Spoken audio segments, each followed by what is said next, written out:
আর গণপরিষদের সর্বশেষ যে অধিবেশন সেটা কত সালে হয়েছিল, আর এই খসড়া কমিটির যে সভাপতি ছিল তার নাম কি।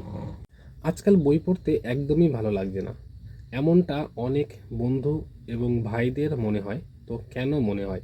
আর তোমাদের কাছে একটা কোশ্চেন থাকবে, এই জাতীয় পতাকার যে নকশা সেটা কে তৈরি করেছিল, ঠিক আছে? তো হ্যালো বন্ধুরা, সবাই কেমন আছো? আশা করবো সবাই খুব ভালো আছো। তো আরেকটা নতুন স্টাডি ব্লগে তোমাদের সকলকে স্বাগত জানাই। তো বন্ধুরা, একটু আগে পড়িয়ে বাড়িতে আসলাম। তো বাড়ি এসে দেখি মা রান্নাবান্না কমপ্লিট, সবাই খাওয়া দাওয়া করে শুয়ে পড়েছে, কারণ আজকে একটু আমার পড়িয়ে আসতে লেট হয়ে গেছে। তো যাই হোক, খাওয়া দাওয়া করে নিয়েছি। তো টেবিলে দেখতে পাচ্ছ বইও পড়তে বসে গেছি। তো চলো পড়াশোনা করি। আর আজকে একটা গুরুত্বপূর্ণ বিষয় তোমাদের সাথে আলোচনা করব, সেটা হলো অনেক স্টুডেন্ট বা অনেক বেশিরভাগ অ্যাসপিরেন্টদের কখনো কখনো মনে হয় আজকে আর মন ভালো লাগছে না, বা কদিন ধরে মনটা ভালো নেই, পড়াশোনা করতে মন বসছে না। তো এটা কেন হয়, আর এখান থেকে কিভাবে বাঁচার উপায়, বা কি করলে পরে তোমরা এখান থেকে এই সমস্যাটা সমাধান হবে তোমার, তো সেটাই আজকে ভিডিওর মাধ্যমে জানাবো। আর তোমরা যারা চাইছো যে একটা ভালো একটা হোয়াটসঅ্যাপ গ্রুপ যেখানে তোমরা সুন্দরভাবে ডিসকাশন করতে হবে, গ্রুপ স্টাডি করতে হবে, সেরকম একটা হোয়াটসঅ্যাপ গ্রুপের লিঙ্কও কিন্তু ডিসক্রিপশনে দেওয়া আছে, তোমরা চাইলে সেখানে জয়েন হয়ে যেতে পারো। আর হ্যাঁ, চ্যানেলে যারা নতুন আছো চ্যানেলটা সাবস্ক্রাইব করো, কারণ এরকম ইনফরমেটিভ ভিডিও দিই তোমাদের জন্য, কিন্তু তোমরা ভিডিও দেখো তবে চ্যানেলটা সাবস্ক্রাইব করো না। তো রিকোয়েস্ট হলো চ্যানেলটা সাবস্ক্রাইব করার জন্য। তো চলো ভিডিওটা শুরু করা যাক, আর আজকের পড়াশোনাটাও শুরু করা যাক। প্রতিদিনের মতো আমি যেরকম পড়ি, মানে আমার পড়ার যে নিয়মটা সেটা একটু অন্যরকম, সবার মতো না। তো আমি কি করি জানো তো, প্রত্যেক দিন যে পড়াটা পড়ি সেটাকে একবার রিভাইজ দিয়ে নিই, তারপরে নতুন পড়া করি। তো যাই হোক, আগের দিন যে পড়াগুলো করেছিলাম সেইগুলো একটু আগে রিভাইজ দিয়ে নেব। তো দেখতে পাচ্ছ আমি মেইনলি রেলের চ্যালেঞ্জারটাকে বেশি পড়ি, মানে বেশি করে পড়ি। আর তার সাথে যে টপিকগুলো আমার একটু সমস্যা হয় সেগুলো একটু ডেসক্রিপটিভ, যেটা লীলা রয়ের যে ক্র্যাক আছে WBCS, সেখান থেকে একটু দেখে নিই। তো চলো প্রথমে নিজের আগে যে কালকের যে পড়াগুলো করেছিলাম, ফিক্স জিকে, তারপরে জিওগ্রাফি, এগুলো একটুখানি চোখটা বুলিয়ে নেবো, তারপরে নতুন করে পড়া ধরবো। আর মেইনলি যে বিষয়টা আলোচনা করার সেটাও তোমাদেরকে পড়তে পড়তে আলোচনা করব। তো চলো সম্পূর্ণ ভিডিওটা দেখার জন্য অনুরোধ রইল। তো বন্ধুরা, এখন বাজে রাত 12টা। তো আমি এখনও বই পড়ছি। তো কিছু কিছু বন্ধুরা আছে যারা কিনা বলে যে আমার বই পড়তে মন বসছে না, ভালো লাগছে না। তো এইরকম বলার পেছনে কয়েকটা কারণ আছে। আর এই কথাগুলো দুই রকমের মানুষরা বলে। এক হলো যারা প্রচুর পরিমাণে বই পড়ে, বই পড়তে পড়তে 10-15 দিন 20 দিন পরে কি তাদের একটুখানি সমস্যা হয়, মানে ভালো লাগে না পড়তে। সত্যি সত্যি এটা আমারও হয়েছিল একটা সময়, তো এখনও হয় আমারও মাঝে মধ্যে। তো তাদের হয়, আর তারা বলে। আর দ্বিতীয়ত যারা একদমই পড়াশোনা করতে পছন্দ করে না তাদের হয়, ঠিক আছে? তো যারা প্রচুর পরিমাণে বই পড়ে তারা যাতে এই সমস্যার মধ্যে না পড়ে, তাদের জন্য একটা সলিউশন আছে, যেটা কিনা মেডিটেশন।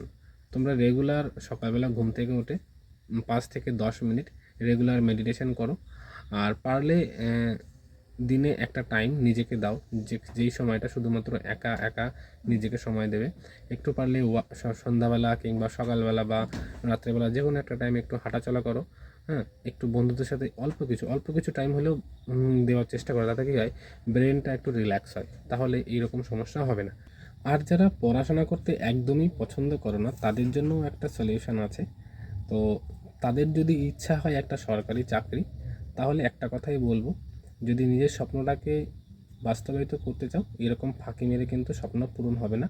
তাহলে কিন্তু ওই যে বাবা যে কাজ করে মাঠে জন খাটে, হ্যাঁ, রাজমিস্ত্রির কাজ করে, সেটা করেই খাটতে হবে, থাকতে হবে সারা জীবন, ঠিক আছে? তোমার বন্ধু বাইক নিয়ে তোমার তার ছেলেকে ভালো স্কুলে পড়াবে, তার বউকে ভালো শাড়ি কিনে দেবে, ভালো জায়গায় ঘুরতে যাবে, সেগুলো তোমাকে দেখতে হবে। তুমি তোমার কোনো স্বপ্নই পূরণ করতে পারবে না, কারোর স্বপ্নই পূরণ করতে পারবে না। অতএব যদি মনে করো যে ভবিষ্যৎটা এইরকম করতে, তাহলে পড়াশোনা করতে হবে। আর যদি মনে করো যে না, আমি যেরকম চালাচ্ছি জীবন এভাবেই চলবে, তাহলে কিন্তু ওইভাবে ওই যেটা হয়ে এসছে আগে সেরকমটাই কিন্তু হবে।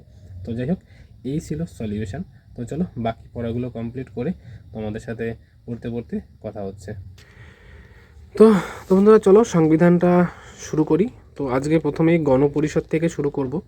তো আমাদের এই গণপরিষদ 1946 সালের 16ই মে ক্যাবিনেট মিশন পরিকল্পনা অনুযায়ী ভারতের গণপরিষদটা কিন্তু গঠিত হয়। এবং গণপরিষদের প্রথম যে সভা সেটা কিন্তু 1946 সালের নভেম্বর মাসে কিন্তু নভেম্বর মাসে কিন্তু 9 নভেম্বর কিন্তু দিল্লিতে কিন্তু এই গণপরিষদের প্রথম অধিবেশন কিন্তু হয়েছিল, ঠিক আছে, যেখানে টোটাল সাধারণদের জন্য 210টা সিট ছিল এবং মুসলিমদের জন্য 78টা ছিল এবং শিখদের জন্য কিন্তু 4খানা সিট বণ্টিত ছিল, ঠিক আছে। এবং 1947 সালে জুলাই মাসে গণপরিষদ কর্তৃক স্বাধীন ভারতের জাতীয় পতাকার কিন্তু নকশা তৈরি করা হয়। আর তোমাদের কাছে একটা কোশ্চেন থাকবে, এই জাতীয় পতাকার যে নকশা সেটা কে তৈরি করেছিল, ঠিক আছে, আর তার বাড়ি কোথায় ছিল। আর এবং 1947 সালের 29শে আগস্ট খসড়া কমিটি গঠিত হয়, ঠিক আছে।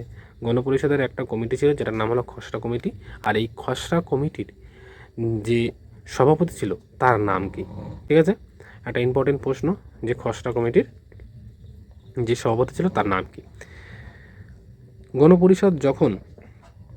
গণপরিষদে যখন সংবিধান গৃহীত হয় তখন এই সংবিধানে মোট কতগুলো আর্টিকেল ছিল, কতগুলো তফসিল ছিল, আর এর সাথে কি কি ছিল সেগুলো একটু কমেন্ট করে জানাও তোমরা যদি কেউ জেনে থাকো, ঠিক আছে। আর গণপরিষদের সর্বশেষ যে অধিবেশন সেটা কত সালে হয়েছিল। গণপরিষদের সংবিধান তৈরি করতে মোট কতগুলোর মানে কত দিন লেগেছিল, কত টাকা ব্যয় হয়েছিল, এগুলো কিন্তু খুব ইম্পর্টেন্ট প্রশ্ন, পরীক্ষায় কিন্তু আসে। তো চলো, মানে কি বলো তো, এইরকমভাবে তোমাদের যদি আমি বলতে থাকি তাহলে আমার ভিডিওটা অনেক বড় হয়ে যাবে, আমার পড়াটাও হবে না বলছি, কিন্তু লম্বা হয়ে যাবে ভিডিওটা, তোমাদের দেখতেও বোরিং লাগবে। তো চলো, আজকের ভিডিওটা এখানেই শেষ করছি। কতটা ইনফরমেটিভ লাগলো সেটা একটা কমেন্ট সেকশনে জানিয়ে যাবে। আর দেখা হচ্ছে আর একটা নতুন ভিডিওতে, ততক্ষণ সবাই ভালো থাকবে, সুস্থ থাকবে। জয় হিন্দ, জয় ভারত।